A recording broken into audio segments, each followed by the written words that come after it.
Hello there, everybody. I tried to make this podcast earlier today, but um, my microphone was like really fucked up. It's still the same fucked up microphone, but I'm just gonna try to like talk better. Maybe stay the right distance away so it doesn't pop or whatever, and try to make the podcast again because it was really annoying me just when I was like watching it again. So, anyways, this podcast is not going to be relevant to your life, and it's actually probably going to be a really boring one. So I would skip this podcast. Go listen to another one for now. But this podcast will be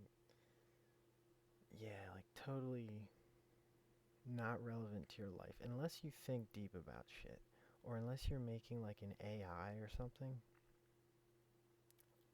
with human consciousness, or like an AI that has language, then it might be relevant. But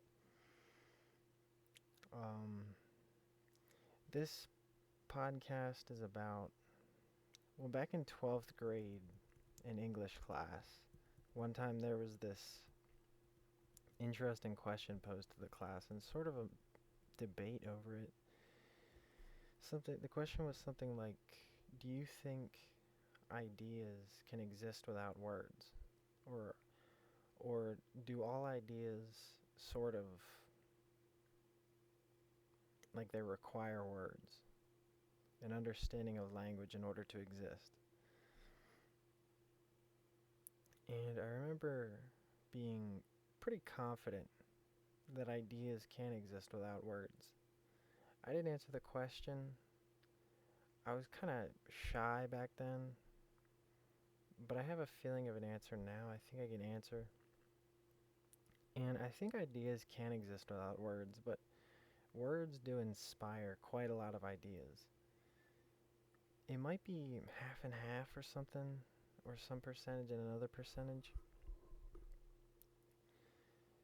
So I think like many ideas, like after you learn enough language, it is true that many of the ideas are only possible after you learn the words for them, or the words teach you a new idea. And also, many of the new words, or like thanks to many of the new words, you learn like different patterns and abilities to form ideas. Um, and then by the time you really learn enough language, I'd say like probably a lot of your ideas are thanks to just words and language that you learned. But some few ideas as an adult really still might be ideas alone. Ideas alone, without any language in any part of its inception or essence. Like, way back in the beginning, like when you were a baby, I think it was possible to have ideas without words. Also, I'm pretty sure I have memories of ideas before I had anywhere close to the words to say them. There are so many examples of this, but just one was when I was like 3 years old, maybe four. No, I was three. I was at my cousin's house. Her dad is the brother of my mom, so he's my uncle. And I remember there was this one time I was standing on this like chair that they had by the piano, and like I went to the edge to jump off onto the ground because I thought it would like impress my cousin. And she said, "Stop, Joey, stop, wait, don't jump." And when she was telling me to stop, I remember thinking in my head, but I didn't say it, but I was thinking it, and I wanted to say it. I was thinking, the only reason that you're telling me to stop, cousin, is because you don't think I'm agile and cool enough to jump off this chair onto the ground and land perfectly on my feet. And I was just like, I'm just gonna do it. And I did it, and I jumped off, and when I landed on a wasp, and the wasp stung my foot, And I really remember that day and everything that happened right around there, probably because of the pain of that wasp. At least that's my guess as to why I remember it all so vividly at such a young age. But I had like a whole feeling and a thought in my head without any of the language to articulate my feeling towards her. Like, I didn't even say, look, I can do this. I didn't even say, you don't think I can do this? But that's sort of both like kind of what I was thinking. But anyway, did I have the words? Probably. Maybe in that case I did. Like, the ability to think that came from words that I already learned. And I had the words and I just wasn't choosing to say them. But I don't know. But if I would have had the words, I think I would have just said it. Maybe I thought the act would be more powerful than the words of just like jumping and showing her. But I'm not sure. But there were definitely other examples, probably way better than that one. That was probably a bad example. But when I was 3, my mom told me to hold up 3 fingers, and this is going to be a better example. She said, "Go like this when I ask you how old you are." And then she would say, "Now ask me how old I am." And I would. And she would flash 10 fingers 3 times and then 7 fingers once. And she asked, "Do you know what that means?" And it was one of my first thoughts about time and age, where I realized I'm 3, and as time passes, I hold up more fingers, someday as many as mom. Because I just remember being 2 and her teaching me to hold up 2, and I got the hang of that. And then right at 3, I had to hold up another finger. So it occurred to me that I was 0 not too long ago. And the concept of that felt like a lie. It felt like BS. It felt like I existed for a lot longer than just 3. But I didn't have the language to say that.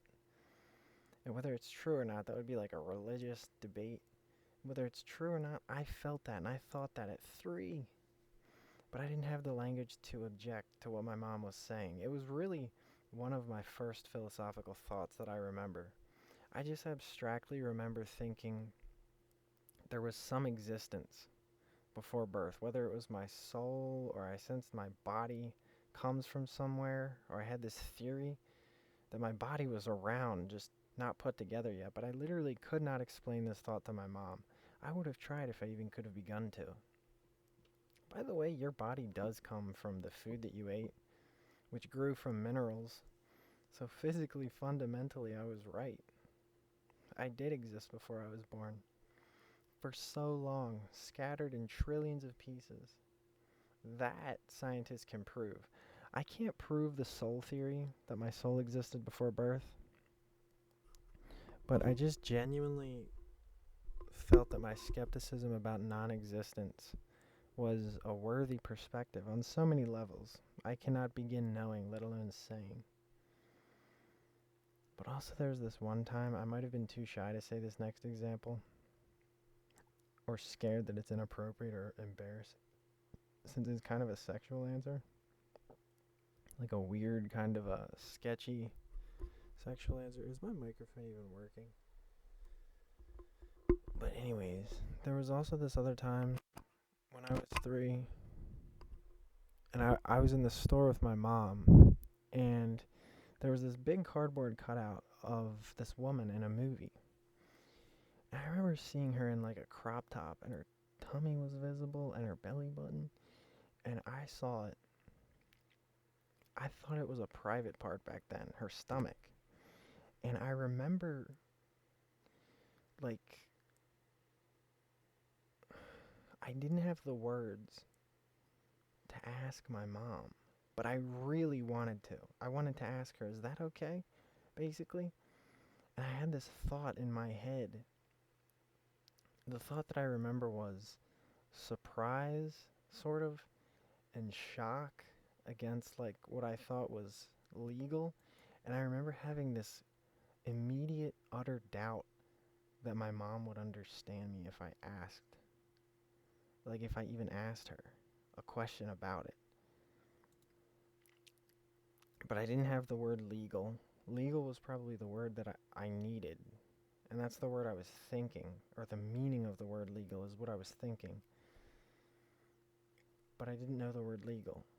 But that's probably precisely what I was thinking, was the meaning of the word legal. But I didn't have the word legal. But I guess there could have still been language to produce the thought, because language could be more subtle in its definition than what we commonly define language as. Or it could be, there were other thoughts like times in the past where language produced a thought in me of what is allowed to be exposed in public and what is not. Like throughout times where mom said, you gotta wear your underwear, because you gotta keep your private parts covered, or whatever she might have said, as I was a baby growing into a toddler. And you gotta put your pants on and your shirt on, because you're not allowed out without a shirt or something.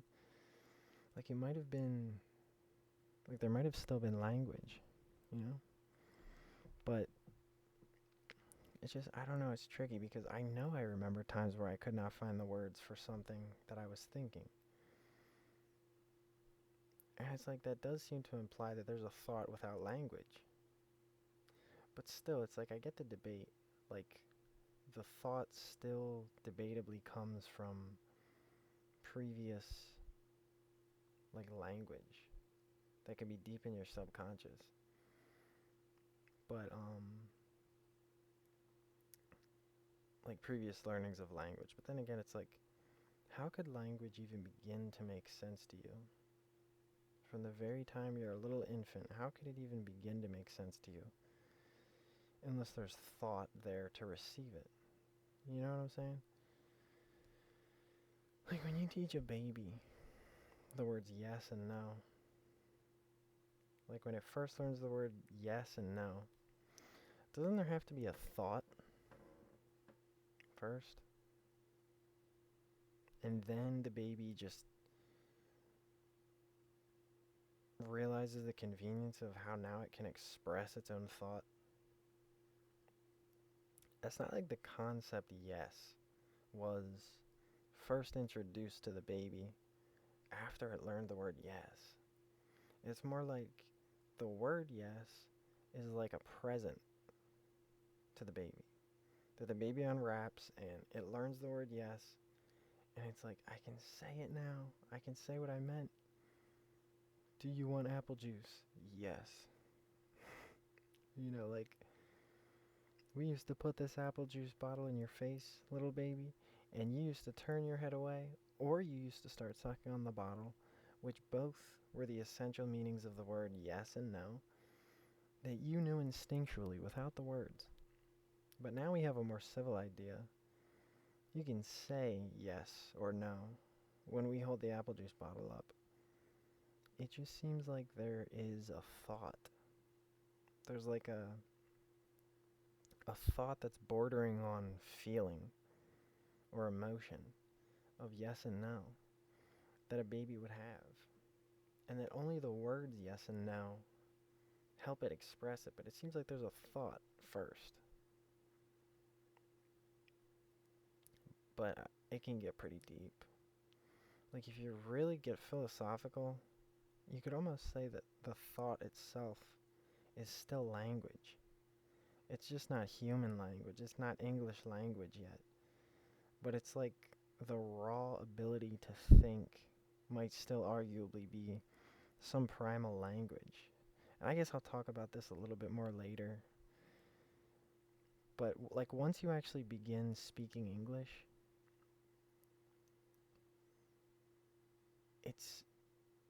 it's just a very similar thing that's just been extrapolated out into this cultural dimension. But I know it's just confusing. I'll probably come back around and talk about that later, but when there's a grape, just before you learn the word grape, when you see the grape, you can conceive of the grape's existence as an infant, sort of. And doesn't that mean that there's a thought there? You know? This is kind of exactly like the yes and no point, but so I'm probably being redundant or over explaining this, but like you see the grape, and it's the sight of the grape and the taste of the grape mixed with your hunger that can produce the thought of the grape in your head. But then you learn the word grape, but you didn't need to know the word grape to be thinking of the grape to the extent that you could think of it.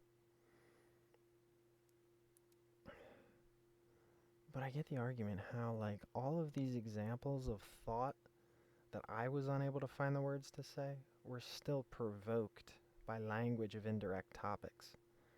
Like my mom teaching me numbers in language provoked a thought I could not say about skepticism about non-existence before birth. Or the thought of the grape and the baby was provoked by the mother knowing enough language to have a job, to afford grapes, and a farmer knowing enough language to grow and sell grapes. And basically, there's a massive foundation of language in the culture, indirectly related or provoking the baby's thought. Like indirectly related to the baby's thought, you know? So it's sort of like you have to give thanks to language, maybe, like for all modern thoughts, even in babies. Even in babies who are having a thought that, like, isn't created, like, isn't of language in their mind, but it's still indirectly created by language in, like, subtle ways, you know? But what if you took the baby out of culture, just to see if it would still have thoughts? Like, do you really think if you did an experiment with a baby, and by the way, this would be a cruel experiment, don't ever do it, but if you raised it up without teaching it any language, just like isolate the human, don't ever do that, but if you did, do you really think it would grow up without any thoughts? Or would it produce its own language and then it would have thoughts? But it's like, doesn't it have to start somewhere? You know? But way back before language was invented, I think there was an idea to invent language. It wasn't a word yet, but I don't think language happened on accident. I think there was an idea to make it in like caveman or some prehistoric, right before human species. Like just the idea to make it more than grunts in some ancestor species. So I guess I'm saying language was invented at some point. And I think language could not have been invented by anything other than thoughts first. And once it became more enunciation and like way more specific sounds for specific things, I think that was an idea first. But the people who want to say language is necessary for there to be thoughts might look back to pre-language like thoughts and say there was still underdeveloped language. And you go far enough back to say, bitch, we didn't even have grunts yet, and they could say the world to perceive was nature's sign language that the rodents learned. I mean, what is language? And they would be right. Language might have always been a prerequisite of thought. If you're willing to stretch the definition of language to mean just about anything, that doesn't have to be English. It doesn't even have to make words, like in sounds and consonants and vowels, to be language. Not necessarily. Some people would even say octopuses have language. in the way that they can display patterns on their skin. But I should also mention how it's impossible for me to go into this debate without bringing up the word consciousness. Because it seems to so many people throughout so much of history that consciousness is like the pilot of thought. Like, you know, when you put your brain under a scanner and you can see thoughts happening and neurons are sending electrical messages through synapses and stuff like that? You say, yeah, but what is ordering the thought? Like, what is that thing inside of you that commands thought to occur? That commands the neuron to fire to the brain scanner? It does feel, at least, like there's something at the root of thought. Some kind of pilot to your brain, and it is consciousness that's the convenient word, or at least that I've come to learn to, to refer to that pilot that is at the root of thought. So if you're going to ask, does word give rise to thought? It's unavoidable then not to ask, does word give rise to consciousness? And I don't think so. I think the equation goes, consciousness gives rise to word, which gives rise to thought. Maybe. Or it's the other way around. Consciousness gives rise to thought, which gives rise to word. Every time I use the word word, I probably should use the word language. Consciousness gives rise to language, which gives rise to thought. Maybe that's the debate. Or consciousness gives rise to thought, which gives rise to language. But like I've already tried to explain, you could define language in so abstract of ways that consciousness itself might be a synonym for language. That root pilot of thought might be the most infinitely fundamental language. So not only is the Earth's sign language that it's like not only is the Earth like itself, like the whole world, kind of a sign language that nature is speaking, that the rodents understand. But even deeper than that, the slightest wisp of conscious perspective that the rodent has might be the most fundamental language. Why can you call the root consciousness language? Maybe because it might be like the base medium of communication from which further incarnations of communication arise, like thought and spoken language. But I'm sure this is too confusing or deep, but I mean, you can't just ask about something so deep about the nature of thought without realizing how deep it is. It's impossible not to get almost spiritual when we start talking about thought. But this debate is so annoying, I think, because I can't answer it, you know? Which is why I keep thinking too deep about it. It's like an OCD or a pet peeve thing where I want to settle it, and the more I try, I just get deeper and deeper. Until the groping for intelligence is stupid. Like, I can't figure out what the ultimate definition of language is. And even if we're only debating, is spoken language necessary for thoughts, I can't figure out if we're asking, can a baby think something it can't say yet? Is that what we're asking? Or are we asking, is the baby's own yet unsayable thought only thinkable because of language that made a culture for the baby to look at and begin thinking about? Like, to what depth are we willing to give attribution to language for a thought we can't say? But I think I've talked about this for about 24 minutes too long. So I want to change the subject sort of and say how I don't like normal spoken language. Just like weighed against the fantasy of mind reading, words are way worse. words are immensely less preferable. Because of words, where within words there's like accidental misunderstanding, like on your part when you're speaking, and then on the listener's part.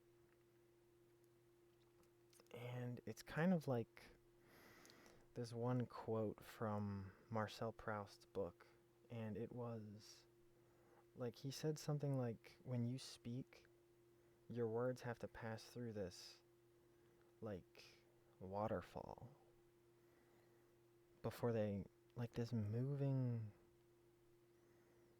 like curtain of a waterfall before it even gets to the listener. And it can be messed up as it passes through the waterfall. And so the listener might not understand exactly what you meant. And there was another quote from another book. I could actually probably go get it that makes the same point. It's actually, I think it's back in that bin back there. Let me see if I could go find the book really quick.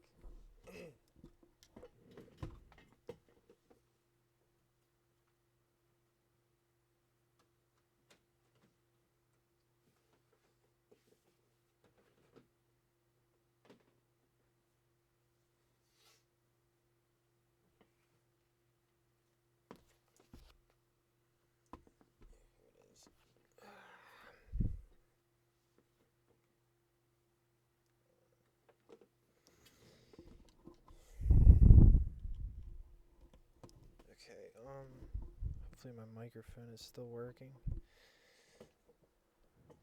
It looks like it's like turned off. Like the green button isn't even on anymore. But anyways, okay, is this still recording? Yes. Okay, so anyways, it's actually a quote by Goethe. It's in this book here. Now, Goethe was a German author, but Aldous Huxley is quoting Goethe in his book, The Doors of Perception. But let me just see if I can find the page first. Yeah, here it is. I made a note card of it. So, it's on page 73, which contains Goethe's quote. In Goethe's phrase, the word is essentially fruitful. Actually, let me just say start quote and end quote so you know when Goethe is talking. In Goethe's phrase, start quote, the word is essentially fruitful, end quote.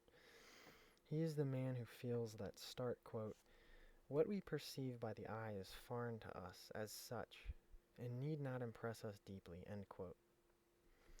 And yet, though himself an intellectual and one of the supreme masters of language, Goethe did not always agree with his own evaluation of the word. Start quote, we talk, end quote, he wrote in middle life.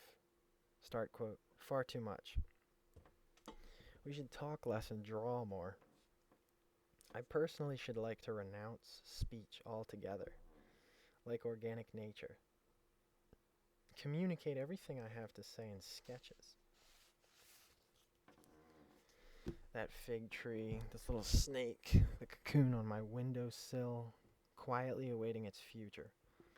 All these are momentous signatures.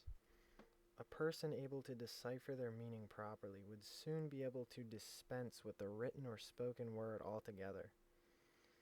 The more I think of it, there's something futile, mediocre. Even, I am tempted to say foppish about speech. By contrast, how the gravity of nature and her silence startle you when you stand face to face with her undistracted before a barren ridge or in the desolation of the ancient hills. End quote. And it goes on, where Aldous Huxley keeps writing. But I probably made it more confusing when I said start quote and end quote, didn't it? I didn't know how to do it. Because it would have been confusing too if I would have just kept reading. I remember my elementary school teacher would read out loud to us, and thinking back, I'm like, I don't know how she ever did that. Unless the book was a sort of book that made it easy. Because it's just kind of hard to follow, and it's the narrator, and it's someone. Like a quote if you're reading out loud. But anyway.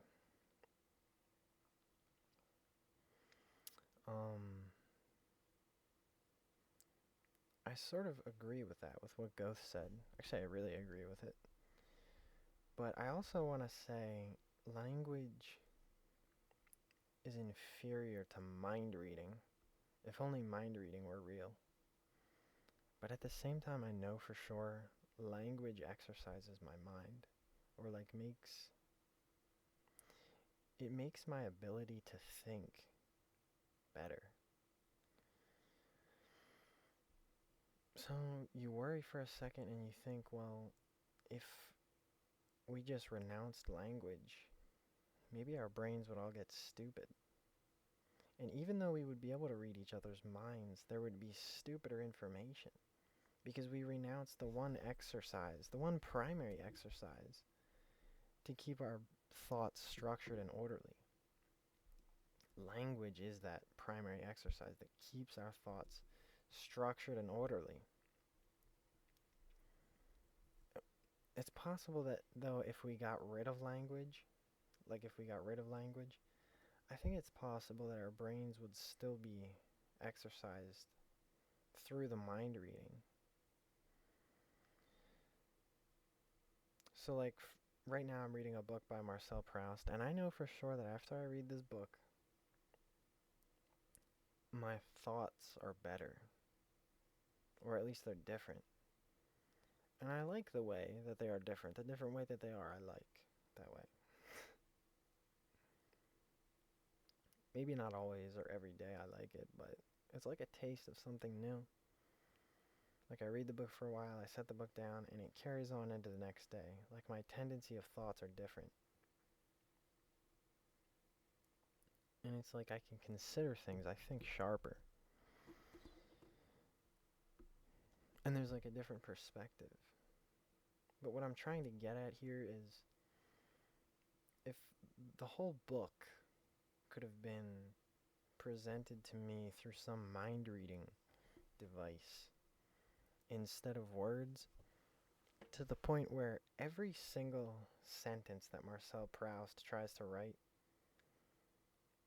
like the essence of what he's trying to say, if it could just be transferred into my head, strip away all the words, and suddenly I just understand the core of what he was trying to put into words, then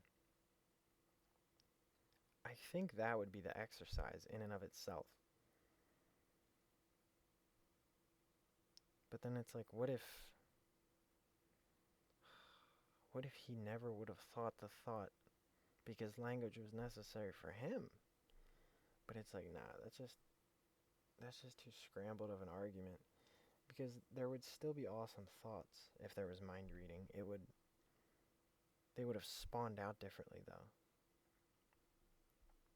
Because language made it go one way, and a world of mind reading would have made things go a different way. But they would have unfolded, I think, to awesome things. Like, sort of what I'm trying to say is language is a building block. It acts as like a building block of thoughts.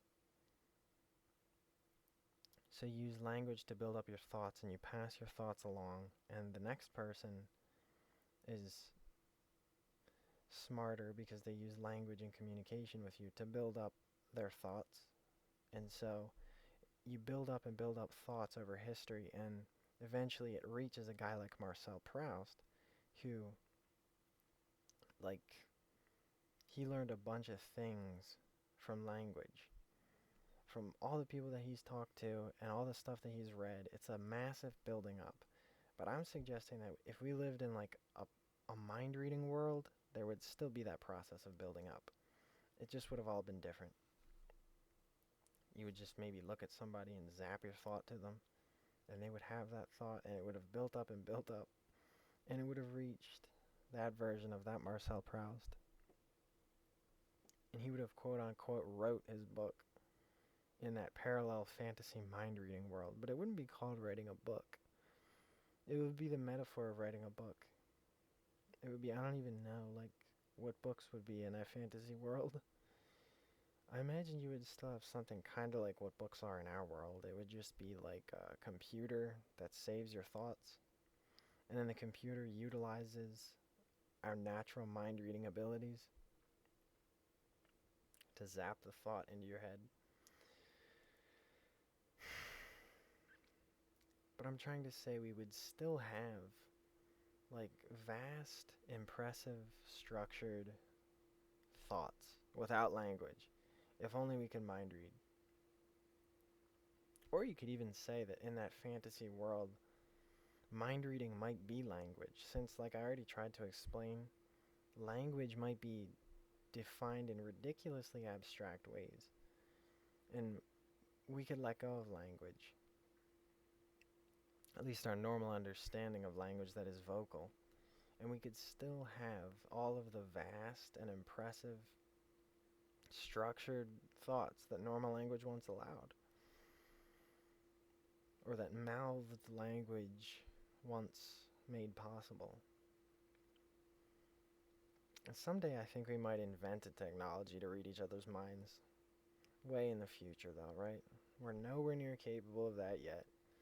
Who knows though, maybe Elon's Neuralink will make it happen soon. But maybe I'm wrong, but will we always use mouth noises like damn cavemen? But like I said, man, language is, it's very imperfect. Not to mention, sometimes it really does take like 45 seconds to explain an idea or thought that occurred in 3 seconds. Just picture a room in your memory and realize that's a whole thought, complete in 3 seconds. Now describe every lamp you visualized, every couch, every corner, every color, and where all the pieces of furniture were. I mean, you can really do that. You can really picture that in your mind very quickly. And then it does take insanely longer to explain or articulate a thought than it does to have the thought in many cases. So imagine if we can mind read the bandwidth increase in communication. After your 3-second thought, you can move on to another detailed 3-second thought, instead of being distracted by like the 45-second explanation of the first 3-second thought. And your mind-reading recipient friend comprehends your whole 6-second lecture.